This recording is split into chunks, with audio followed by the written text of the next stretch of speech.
महाभारत आदि पर्व अध्याय 3 भाग 3। तब पौष्य के निकट लौटकर फिर बोला, मुझे इस प्रकार झूठ मूठ ठगना आपके लिए उचित नहीं है। भीतर अंतःपुर में आपकी धर्मपत्नी नहीं है, मैं उन्हें नहीं देखता। इस प्रकार उसके कहने पर पौष्य बोला, भगवन इस समय आप उच्छिष्ट है, स्मरण कीजिए। उच्छिष्ट से अपवित्र मनुष्य द्वारा वह क्षत्रिया नहीं देखी जा सकती। वह पतिव्रता है, अतः वह असुचि जन को दिखाई नहीं देती। पौष्य के ऐसा कहने पर उतंक ने स्मरण कर कहा, हाँ, मैंने जल्दी में आते समय उच्छिष्ट का स्पर्श किया था। पौष्य उससे बोले, यही बात है, चलते हुए वह खड़ा होकर आचमन करना ठीक नहीं है। उतंक ने ठीक है यह कहकर पूर्व और मुंह करके बैठकर हाथ पांव मुंह धोकर निशब्द होकर 3 बार हृदय तक पहुंचने योग्य जल 3 बार पीकर 2 बार मलकर और इंद्रियों को जल से छू करके अंतःपुर में प्रवेश कर वहां क्षत्राणी को देखा। वह पौष्य की स्त्री उतंक को देख करके उठकर नमस्कार करके बोली, भगवन आपका स्वागत हो, आज्ञा कीजिए, क्या करूं? उतंक उससे बोला, गुरु दक्षिणा देने के लिए मैं आपके दोनों कुंडल मांगता हूँ, मुझे दान दे। उसकी इस सद्भावना से पौष्य पत्नी अति प्रसन्न हुई और यह सुपात्र है, इसकी प्रार्थना अस्वीकार नहीं करनी चाहिए। ऐसा विचार कर कानों से कुंडल खोलकर उसको दे दिया और इससे कहा कि नागराज तक्षक इन कुंडलों को बहुत चाहते हैं, अतः बड़ी सावधानी से ले जाइए। यह सुनकर उतंक उस क्षत्रिया से बोला, भगवती निश्चित रहिए, नागराज तक्षक मुझे हराने में समर्थ नहीं है। वह उतंक यह कर पौष्य की स्त्री से विदा होकर पौष्य के पास आ पहुंचा। उसे पौष्य को देखकर बोला कि है पौष्य, मैं बहुत प्रसन्न हूँ। पौष्य ने उसे कहा, भगवन सत्पात्र बहुत काल के बाद मिलते हैं, आप भी सर्वगुणशील अतिथि उपस्थित है, अतः श्राद्ध करना चाहता हूँ, आप क्षण भर ठहरिए।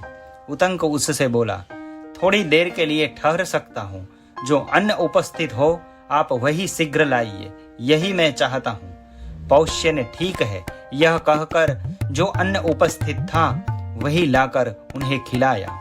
उतंक ने केशयुक्त और शीतल अन्न देकर यह अपवित्र है ऐसा समझ करके पौष्य से कहा, क्योंकि तुमने मुझको अपवित्र अन्न दिया है, अतः तुम अंधे हो जाओगे।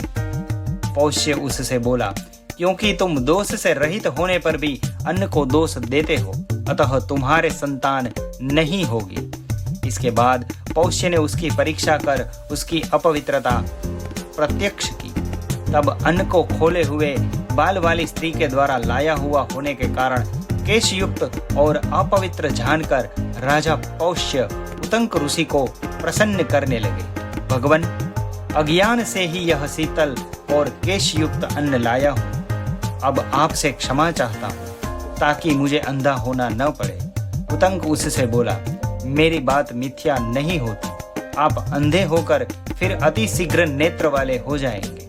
आपने मुझको जो शाप दिया है वह भी न फलने पावे।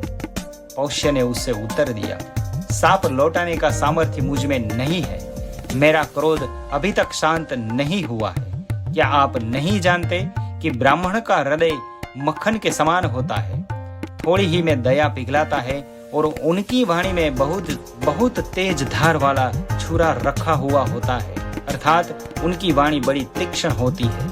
वह क्षत्रियों में यह दोनों की बातें विपरीत होती है, अर्थात वाणी उनकी मक्खन तुल्य और हृदय तेज धार वाले उस्तुरे के सदृश होते हैं। अतः इस कारण तीक्ष्ण हृदय वाला होने के कारण मैं शाप को लौटा नहीं सकूंगा, आप जाइए। उतंक बोले, आपने अन्न की अपवित्रता प्रत्यक्ष करके मुझसे प्रार्थना की है। पहले आपने कहा था, चूंकि तुम दोष रहित अन्न पर अपवित्र होने पर दोष लगाते हो, अतः तुम्हारे संतान नहीं होगी। अब जब अन्न में दोष प्रत्यक्ष हो गया है, तब फिर वह शाप मुझ पर कार्य नहीं करेगा। मैं चलता हूँ, यह कहकर उतंक दोनों कुंडल लेकर चला गया। रास्ते में उसी क्षण में दिखने वाले और क्षण में न दिखने वाले एक नंगे सन्यासी को आते हुए देखा। उसके बाद उतंक धरती पर दोनों कुंडल रखकर पेशाब करने लगा। इस बीच वह सन्यासी शीघ्रता से आकर दोनों कुंडल लेकर भाग गया। उतंक ने दौड़कर उसको पकड़ लिया। तब वह सन्यासी का रूप छोड़कर तथा तक्षक का रूप धरकर अचानक पृथ्वी के एक चौड़े बिल के भीतर जा घुसा और नागलोक में ग्रविष्ट होकर अपने घर में जा पहुंचा। तब उतंक भी उस बिल से उसके पीछे प्रविष्ट हुआ और घुसकर इसने इस श्लोकों से नागों की स्तुति की। ऐरावत जिन सर्पों के राजा है, जो रणभूमि में सुशोभित होते हैं और जो बिजली तथा पवन से प्रेरित होकर जल बरसाने वाले मेघों के समान अस्त्र वर्षाने लगते हैं, ऐसे सुंदर और विचित्र रूप वाले कुंडलधारी ऐरावत वंशी नागगण देवलोक के सूर्य की भांति प्रकाशित होते हैं। गंगा के उत्तरी किनारे सर्पों के अनेक मार्ग है। ऐरावत के बिना कौन जनसूर्य किरण रूपी सेना से घूमने की इच्छा करता है।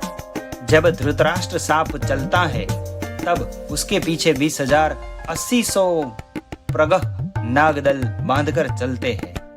ऐरावत के उन सब ज्येष्ठ भाइयों की भी जो धृतराष्ट्र के आगे पीछे चलते हैं, मैं नमस्कार करता हूँ। जिसका निवास पहले कुरुक्षेत्र और खांडव प्रस्थ में होता था, उन कद्रु के पुत्र तक्षक की मैं कुंडल पाने के निमित्त स्तुति करता हूँ। तक्षक और अश्वसेन यह दोनों नित्य के साथी होकर कुरुक्षेत्र में इक्षुमती नदी के तट पर रहते हैं। तक्षक के छोटा भाई को श्रुत सेना के नाम से प्रसिद्ध है तथा महाध्रुम्न तीर्थ पर नागों में श्रेष्ठत्व प्राप्त करने के लिए प्रार्थना करते हुए जो निवास करते थे, उन महात्मा को भी मैं सदा नमस्कार करता हूँ। अब नागों की स्तुति करने पर भी कुंडल न मिले, तब उन्होंने 2 स्त्रियों को खड़ी पर चढ़कर वस्त्र बनाते हुए देखा। उस खड़ी पर सफेद और काले रंग के धागे लगे हुए थे और 6 बालकों के द्वारा घुमाए जाते हुए एक चक्र को देखा। एक सुंदर पुरुष भी देखा। उतंक ने इस प्रशंसा पर श्लोकों से उनकी स्तुति की। 24 पूर्व युक्त तथा हमेशा चलने वाले इस सनातन चक्र में 360 अरे लगे हुए हैं और 6 कुमार उसको घुमा रहे हैं। 2 युवतियों अनेकों रूप वाले एक चक्र को घुमाती हुई इस पर हमेशा काले और सफेद धागों को बुनती रहती है और संपूर्ण भुवनों को भूतों को हमेशा घुमाती रहती है। वज्रधारी जगत के रक्षक नमूची का वध करने वाला और वृत्तासुर को मारने वाला तथा 2 काले कपड़ों को पहने हुए एक महात्मा है, जो लोगों में सत्य और असत्य को पृथक पृथक करता है। जिन्होंने वैश्वानर के समान तेजोवान समृद्ध जल से उत्पन्न प्राचीन घोड़ों को प्राप्त किया है, उन त्रिलोकी नाथ विश्वेश्वर पुरंदर इंद्र को सदा नमस्कार हो। उतंक ने ऐसे स्तवन करने पर वह उस पुरुष उससे बोला, तुम्हारी इन स्तुतियों से मैं प्रसन्न हुआ हूँ, तुम्हारा कौन सा प्रिय कार्य करूं? उतंक उससे बोला, संपूर्ण सर्प मेरे वश में आ जावे। उस पुरुष ने फिर उतंक से कहा कि इस घोड़े के मलद्वार में फूको। उतंक ने उस पुरुष की आज्ञा से घोड़े के मलद्वार में फूक मारी। इससे फूकने पर घोड़े के शरीर के सब छिद्र से धुआं रहित अग्नि की ज्वालाएं निकलने लगी। उन अग्नि ज्वालाओं से नागलोक गर्म हो गया। तब संभ्रम सहित तक्षक के अग्नि के तेज के भय से दुखी होकर उन दोनों कुंडलों के साथ अपने गृह से एकाएक निकलकर उतंक से कहा, आप इन दोनों कुंडलों को ले ले। उतंक ने कुंडलों को ले लिया। कुंडलों को लेकर उतंक सोचने लगा, आज ही तो उपाध्यायिनी का पुण्यक व्रत होने वाला है। मैं भी बड़ी दूर आ गया हूँ, कैसे कार्य पूरा कर सकूंगा। तब ऐसे सोच में पड़े हुए उतंक से उस पुरुष ने कहा, उतंक, इस घोड़े पर चढ़ जाओ, यह क्षण भर में ही तुम्हारे गुरु के घर पहुंचा देगा।